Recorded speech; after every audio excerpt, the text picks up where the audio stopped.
Assalamualaikum warahmatullahi wabarakatuh. Saya Nandani Pratiwi, NPM 23 dari mata kuliah Metodologi Penelitian kelas B, akan memaparkan mengenai rancangan proposal saya yang berjudul Perencanaan TPS 3R di Kecamatan Kesamben, Kabupaten Jombang.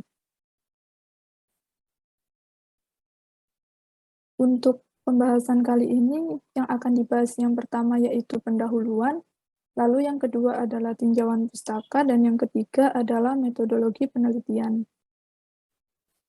Untuk pendahuluan, poin pertama yaitu latar belakang, di mana topik ini dilatar belakangi oleh permasalahan sampah secara global, di mana sampah menjadi permasalahan yang tidak bisa dipisahkan dari semua aspek kehidupan. Sampah akan terus bertambah seiring dengan bertambahnya jumlah penduduk dan juga aktivitas manusia.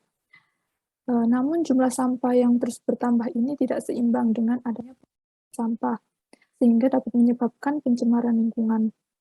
Di Kecamatan Kesamben sendiri memiliki jumlah penduduk yang cukup besar, sehingga diperkirakan jumlah timbulan sampahnya yaitu mencapai 46,8 ton per hari, berdasarkan perhitungan yang telah dilakukan. Dan berdasarkan pengamatan, pengelolaan sampah di Kecamatan Kesamben sendiri belum baik karena sebagian besar warga masyarakatnya mengolah sampah dengan cara dibakar ataupun dibuang ke sungai. Lalu berdasarkan permasalahan tersebut, maka direncanakan pengelolaan sampah secara terpadu melalui TPS 3R atau tempat pengolahan sampah, reduce, reuse, dan recycle.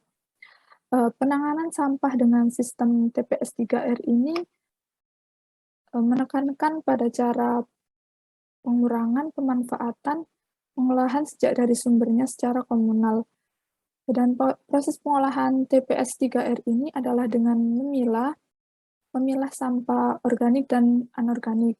Kemudian sampah organik akan diolah secara biologis melalui composting, dan sampah non-organik akan didaur ulang sehingga bernilai ekonomis. Dengan adanya TPS 3R di Kecamatan Kesamben ini, diharapkan dapat mengurangi jumlah residu dan juga dapat memperbaiki sistem pengelolaan sampah di Kecamatan Kesamben. Lalu untuk selanjutnya yaitu rumusan masalah dan tujuan.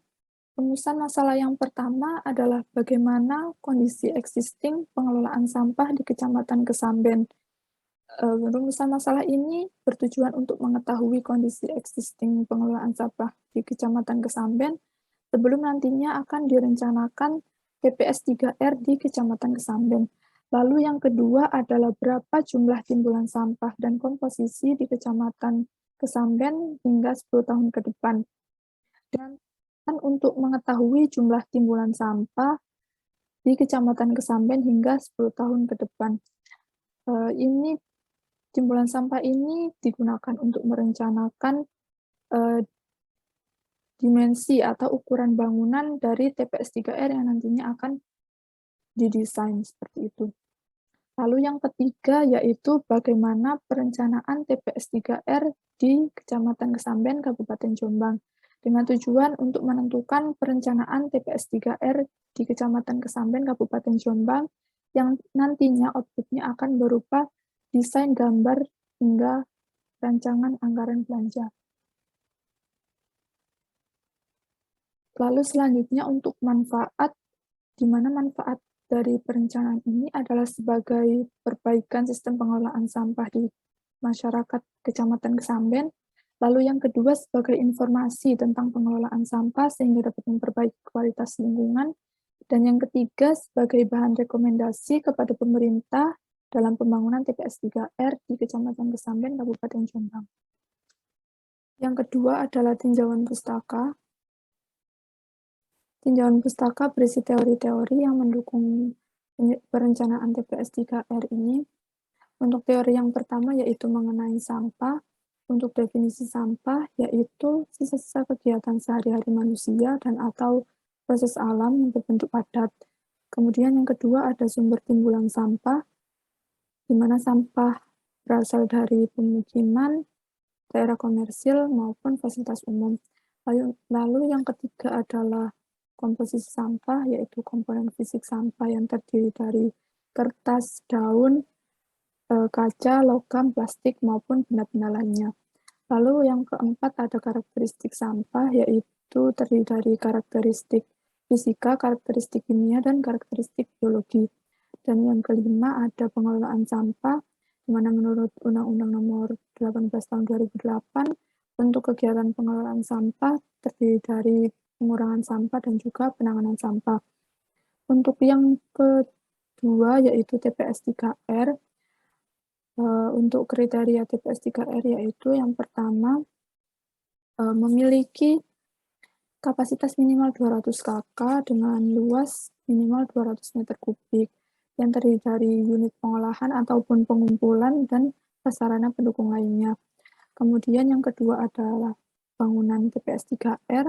Untuk desain bangunan TPS 3R sendiri minimal memuat beberapa hal, yaitu area penerimaan atau dropping, kemudian area pemilahan, area pengolahan sampah organik hingga penyimpanan produk hasil pengolahan sampah organik dan juga daur ulang di kantor, dan juga memiliki sarana air bersih dan sanitasi.